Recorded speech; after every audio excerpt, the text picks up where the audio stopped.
My name is Charity Holcomb, and we live in Morton. And I think it was July 15th, there was a big storm that came through. It felt like it all ended up in my basement. We had a lot of rain. So the first thing we do though is we call Todd with Menolds, because we knew that this was something that was way beyond just us being able to handle.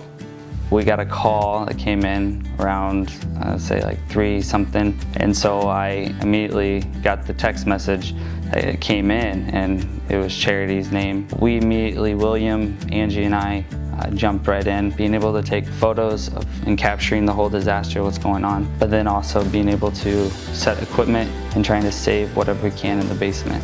You can trust anyone at Menold to be able to get the job done. They know what they're doing, so it just helps put the stress level down quite a bit and really puts you at ease knowing that they've got things in hand, that you're stable, and nothing's going to get damaged any further. It's now just part of the cleanup process, and they're with you 100%. I would give Menolds a 10+. I would recommend them to friends, family. I think they were fantastic. I appreciate how they handled everything from getting the equipment here to cleaning up to getting it out and doing the billing, everything. They just did a fantastic job and helped us really overcome that huge obstacle of having our basement flood. I would recommend Menolds to anybody.